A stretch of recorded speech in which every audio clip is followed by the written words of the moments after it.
Baik, saudara-saudara, ada satu hal yang sering terabaikan oleh kita di hidup ini. Sering kita mengatakan hidup kita nggak terlepas dari orang di luar kita. Tetapi sebenarnya yang paling menentukan adalah diri kita sendiri, bukan orang di luar kita. Saya kira semua kita paham itu. Tetapi tidak berarti bahwa kita juga memilih tidak peduli pada orang di luar kita. Karena pada faktanya, setuju atau tidak, orang di luar kita pasti memberi pengaruh pada hidup kita. Karena kita tidak hidup di ruang hampa. Tapi kita hidup dalam satu ruangan yang harus bersentuhan dengan orang di luar kita. Nah, saya belajar satu ayat di Alkitab dan akhirnya saya coba ambil satu tema hari ini, menggali air yang dalam atau menimba air yang dalam.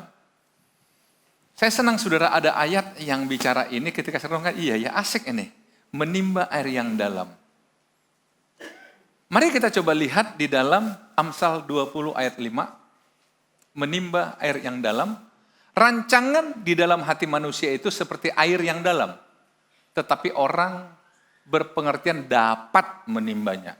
Sekali lagi saudara perhatikan, rancangan di dalam hati manusia itu seperti air yang dalam. Sering kita mengatakan memang dalamnya hati siapa yang tahu. Betul saudara? Dalamnya hati siapa yang tahu. Sesuatu yang diucapkan belum tentu itu isi hatinya. Belum tentu saudara. Nah siapa yang tahu? Bisa saja kita duduk bersama-sama. Tapi bisa saja kita hatinya nggak sama. Nah karena itu Salomo mengatakan, tetapi orang yang berpengertian dapat menimbanya. Saya kutip, saya pakai terjemahan baru yang kedua ya. Terjemahan terakhir dari LAI. Tapi orang yang berpengertian dapat menimbanya. Saudara tahu Amsal ini menarik. Seringkali kita melihat Amsal seperti kumpulan kata-kata hikmah. Memang Amsal itu ada peribahasa. Ada juga di sana kata-kata kiasan. Ada bentuk puisi dan sebagainya. Kata-kata bijak, hikmat, dan sebagainya bercampur di situ, saudara. Sehingga kalau kita coba pahami, ada kadang-kadang ayat-ayat itu harus kita pahami yang tersirat di balik yang tersurat. Jadi seringkali dia menyampaikan sesuatu, tapi dengan perumpamaan-kah, dengan kiasan-kah, dan sebagainya. Nah salah satu yang menarik bagi saya adalah, ketika saya coba belajar ayat ini, rancangan dalam hati manusia itu seperti air yang dalam, tetapi orang yang dapat menimbanya. Jadi saudara, yang di air yang dalam, rancangan yang dalam itu dapat ditimba, tapi hanya oleh orang yang berpengertian. Saya coba mempelajari ini saudara, ternyata ayat ini itu seperti dua sisi. Sisi yang pertama adalah rancangan di dalam hati orang di luar kita. Tapi yang kedua, yang tidak kalah penting, bahkan saya merasa ayat ini lebih prioritaskan adalah rancangan dalam diri kita.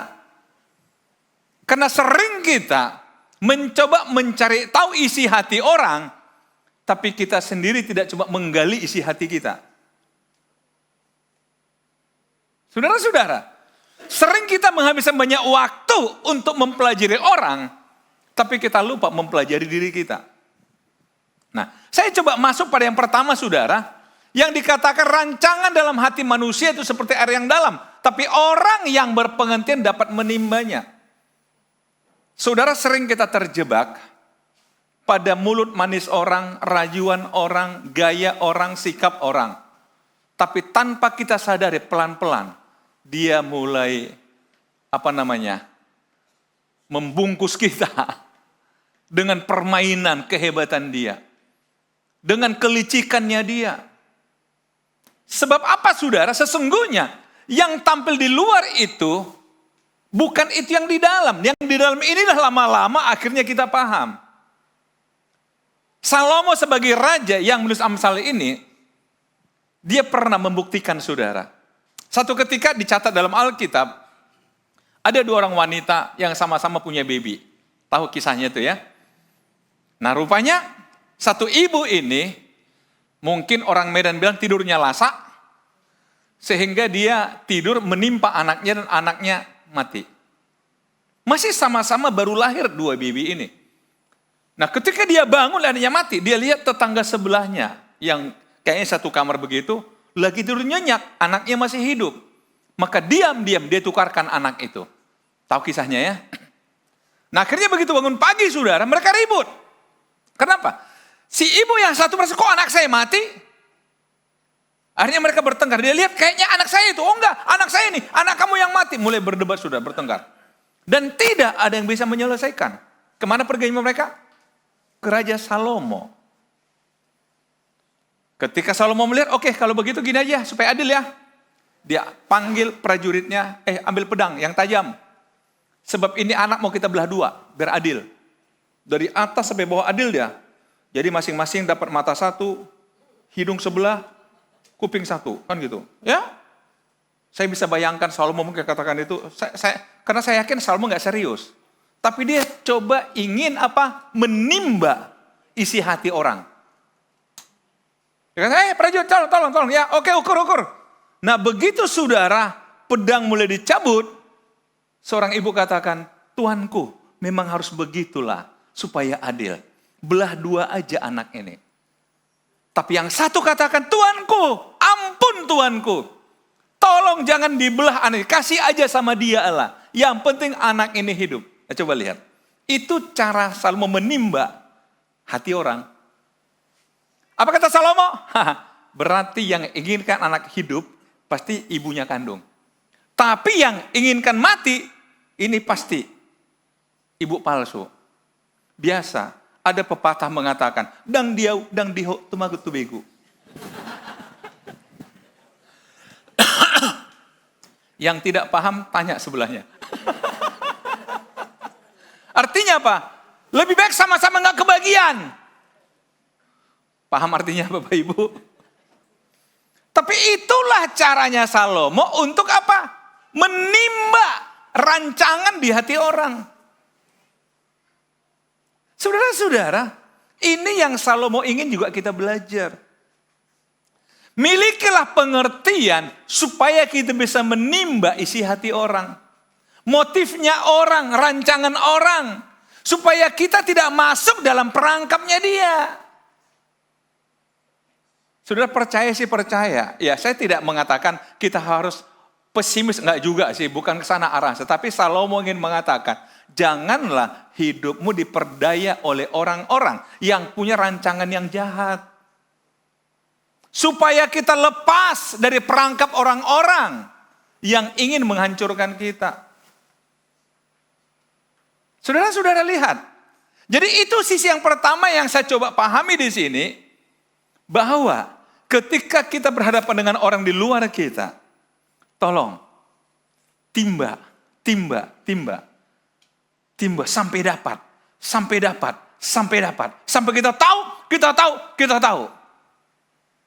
Nah, sisi yang kedua saudara, ketika saya coba kaitkan dengan satu ayat di atasnya. Saudara kalau belajar Alkitab itu memastikan bahwa kita tidak salah mengerti, lihat namanya teks dalam konteks. Konteks dekatnya ayat-ayat sebelum atau sesudahnya. Memang Salomo ini seringkali ayat demi ayat itu lepas sama sekali. Karena dia kata-kata bijak, kata-kata amsal. Tetapi saya coba lihat satu ayat di atasnya, saya coba hubungkan begini. Ketika ayat 4 dikatakan, di awal musim hujan pemalas tidak membajak. Ia mencari di musim menuai tetapi tidak mendapat apa-apa. Sekali lagi, di awal musim hujan pemalas tidak membajak. Tapi anehnya, ia mencari di musim menuai tapi tidak mendapat apa-apa. Kadang-kadang ada orang nggak menabur tapi pengen menuai. Nangkep saudara? Nggak buat apa-apa, tapi pengen diuntungin. Coba saudara bayangin. Makanya Salomo katakan apa? Ada orang di musim hujan, dia malas. Tidak membajak, tidak menabur. Tapi begitu musim menuai, mana punya aku. Ada yang gitu kan? Begitu bagi-bagi berkat, sibuk dia ikut. Kadang-kadang maaf Bapak Ibu ya. Baru-baru ini kan selalu pemerintah kita cairkan kan. Orang-orang yang BPJS berapa sebulan? 300.000. Orang berebut, maksud saya, maaf. Bukan saya ini, tapi kadang-kadang orang gara-gara itu berantem. Oh, ini hakku. Begitu nggak dapat ngamuk, saudara. Coba lihat ketika orang bagi-bagi sesuatu misalkan, saudara. Bansos apa semua. Ribut di mana-mana. Kayaknya orang, gimana? Kayaknya nikmat banget ya. Untuk mendapat sesuatu yang bukan hasil kerjanya gitu ya. Halo? Nggak usah terlalu dalam lah bahasanya ya. Saya kulit-kulitnya aja lah. Jangan dikira ini pendeta ini kok mulai mengkritik orang. Bukan mengkritik. Tapi ini masalah mentalnya banyak orang, saudara. Nggak ikut menabur tapi pengen ikut menuai. Nggak ikut kerja tapi pengen ikut makan.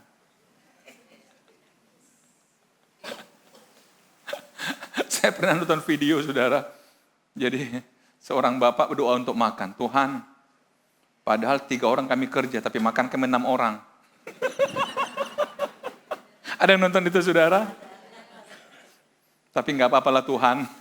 Tapi sadarkanlah dia. Akhirnya 2 belum selesai, yang 3 udah pergi. Itu cara orang untuk mengatakan nggak kerja nggak makan kau. Tapi jangan gitu juga doa ya, jangan gitu ya, saudara-saudara. Tapi ini masalah mental.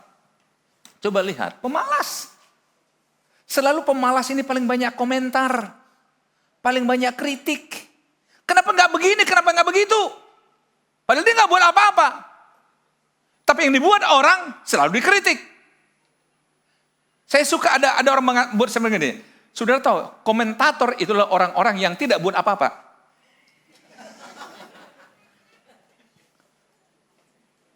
Halo, benar nggak? Makanya dia kerja komentator, mengomentari. Coba kalau dibuat sesuatu, dia tahu, oh ternyata nggak gampang ya. Nggak akan berani komentar dia. Gimana para komentator di sini?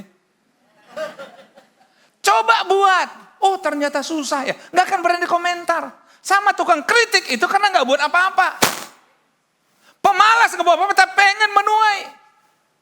Nah, dari sini saya coba kaitkan, iya juga ya. Berarti si pemalas di sini mulai dibandingkan dengan orang berpengetahuan, orang berhikmat, orang bijak. Karena apa? Lihat, dapat menimbanya itu kan perlu kerja keras, perlu strategi. Coba bayangkan, ini sejarah kita dapat air lah di rumah ya. Awal-awal dulu kan saya nggak tahu ada nggak yang masih pernah punya pengalaman rumahnya masih ada sumur dalam rumah. Sumur dalam dia kan, dalam kadang-kadang 7 meter dia. Itu harus digali pakai krek. Jadi mau mandi sudah harus ini dulu, keringat dulu baru mandi. Tapi akhirnya teknologi maju, mulai sumur pompa. Belum ada sanyo dulu, masih sumur pompa. Halo?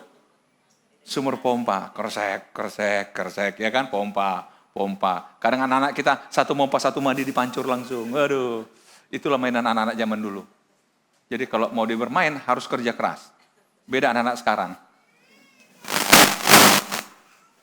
Ada apa ini? Kemudian meningkat lagi teknologi, saudara. Sumur masih ada, tapi mulai pasang pipa ke dalam, di atas ditarik pakai mesin. Betul? Udah mulai ngalir dia. Kemudian saudara, sumur ditutup, tinggal pakai sumur bor. Betul? Sekarang sumur bor nggak pakai lagi, pakai pump. Bahkan sudah bisa milih panas atau dingin. Saudara-saudara, tapi ini kan semuanya perlu upaya, perlu pengertian, perlu pengetahuan untuk membuat yang tadinya sulit, tapi lama-lama semakin dimudahkan. Saya belajar satu hal dalam ayat ini, saudara. Ada sebuah filosofi di baliknya ini. Hidup ini memang awalnya kalau kita nggak kenal diri kita agak susah. Karena kita belum kenal diri kita, karena kita belum kenal potensi diri kita. Tapi lama-lama setelah kita mulai tahu potensi diri kita mulai melatih potensi kita, lama-lama kita seperti menikmatinya dan tidak ada rasa capek, tapi menghasilkan yang maksimal. Itulah artinya dapat menimbanya. Kalau tadi kita belajar orang lain, sekarang coba belajar tentang diri kita. Saya sangat yakin saudara, setiap kita ini berbeda diciptakan oleh Tuhan. Jadi nggak usah iri dengan orang lain. Dia, saya. Kenapa dia berhasil? Karena dia menimbanya walaupun dengan kerja keras. Seringkali kita lihat orang itu kan awalnya dia dari kesusahan dia, tapi semakin lama semakin meningkat, semakin lama semakin meningkat, semakin lama semakin meningkat. Inilah konsep yang saya pernah baca, satu buku konsep mengalir. Sering kita pahami mengalir itu mengikuti situasi. Enggak, ternyata mengalir adalah kemampuan kita menggali potensi diri kita sampai dia mengalirkan sesuatu untuk menghidupi kita. Artinya kita ikuti dia. Aliran itu kita ikuti. Aliran kita seperti air yang dalam sumur tadi itu, saudara, yang dalam tadi saudara. Awalnya kita keras pakai timba. Lama-lama kita coba pakai pompa. Lama-lama kita semakin bijak mulai pakai pipa ke dalam. Pakai mesin. Lama-lama semua berjalan secara otomatis. Betul saudara? Tapi itu kan terjadi karena ada orang yang sudah mengupayakan teknologi. Begitu juga hidup kita saudara. Kenapa kita merasa capek sekali hidup ini? Karena kita belum mampu menimba potensi diri kita. Belum mampu mengalirkan dalam diri kita apa sesungguhnya yang paling mahal dalam diri kita yang diberikan oleh Tuhan. Kalau masih ingat saudara, 2 minggu lalu saya sampaikan khotbah manakah lebih penting? Hidup atau makan? Makan atau hidup? Masih ingat saudara? Sampai di sana Yesus kasih ilustrasi apa? Lihat itu burung di udara. Dia nggak menabur tapi makan kok. Tapi sekali lagi untuk makan kan dia nggak hanya di sangkar saudara. Dia harus terbang dari sangkarnya berkeliling mencari makanan yang dia mau. Ada kerja. Yesus katakan lagi, engkau yang khawatir pakaianmu, lihat itu bunga bakung di ladang. Nggak memintal tapi begitu indah dia. Artinya apa? Tuhan ingin katakan, hey, saya ini Allah yang bertanggung jawab loh. Setiap orang yang saya izinkan hidup dan saya hadirkan di dunia, minimal untuk dirinya dia bisa hidup loh. Dia bisa loh. Amin saudara. Tetapi tadi bandingannya, tapi pemalas nggak akan paham itu. Nggak akan paham. Tapi coba lihat. Orang yang berpengertian dapat menimbanya. Saya coba bandingkan saudara di Amsal 25:26. Coba lihat, ini masih masalah air saudara, mata air. Seperti mata air yang keruh dan sumber yang kotor, demikianlah orang benar yang khawatir di hadapan orang fasik. Jadi saudara yang khawatir, sumur saudara masih keruh. Mata airnya masih keruh. Perlu digali lebih dalam. Amin saudara. Waktu kita buat sumur bor di rumah kita kan, kadang-kadang bisa dengan tukang katakan, Pak kita coba 20 meter ya, betul nggak? 20, Pak masih keruh Pak, mau terus nggak? Oh terus, masa kita mau air keruh? Tambah 1 pipa, tambah. Pak masih keruh Pak, terus. Karena apa? Kita ingin memastikan yang keluar itu bukan air keruh. Kenapa dia keruh? Kenapa dia kotor? Karena mata airnya masih kotor. Bapak Ibu dikasihi Tuhan, kalau hidupmu masih keruh, masih khawatir, berarti Bapak Ibu masih perlu lebih dalam lagi. Menimba lebih dalam lagi. Lebih dalam lagi. Dan lebih dalam lagi. Itu sebuah proses. Amin. Jadi kalau kok khawatir, berarti masih kurang dalam. Karena kalau di tempat-tempat yang keruh itu, orang fasik banyak di situ saudara. Gali lebih dalam. Melewati orang fasik. Sehingga akhirnya saudara bisa happy ya, sorak-sorak bergembira. Saya kadang-kadang lupa. Saya pikir lagu gereja, sorak-sorak bergembira. Padahal bukan lagu gereja itu ya. Bergembira semua. Itu lagu apa itu? Lagu kebangsaan ya. Oke lah. Lagu penyemangat ya. Saya selalu kepengen orang negeri itu bersemangat saudara. Sorak-sorak bergembira. Happy ya. Jadi saudara kalau lihat di gereja ada orang Kayak ditekuk wajahnya, sedih, amang nguy amang. Tuhan kasihani dia Tuhan. Gimana saudara? Saudara boleh datang dengan wajah cemberut, tapi pulang harus happy. Pulang-pulang nanti langsung gali lebih dalam Bapak Ibu. Bukan sumurnya lagi, sumur udah urusan yang lain lah itu. Tapi coba lihat, kenapa aku khawatir? Berarti ada sesuatu dalam diriku yang belum kugali. Orang lain biarkan orang lain, tapi diriku. Ingat saudara, tema kita di tahun ini apa? Ada yang masih ingat? Ayatnya dari mana?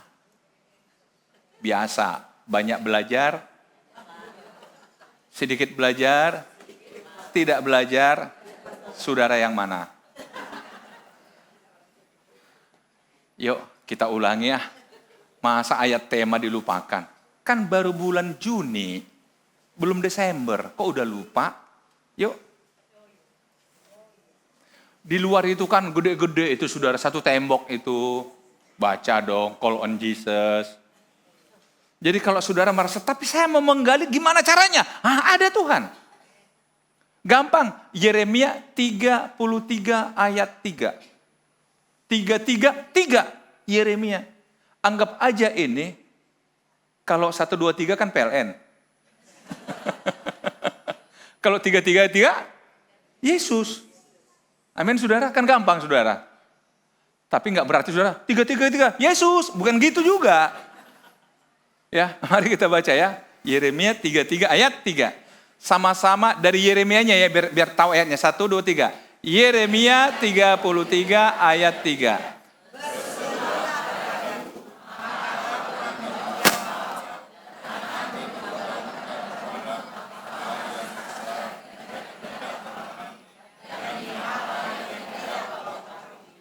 Jadi saudara lihat, dalam menimba ini kita sedang menimba yang tidak kita pahami, yang tidak kita ketahui. Dan Tuhan akan menjawab kita.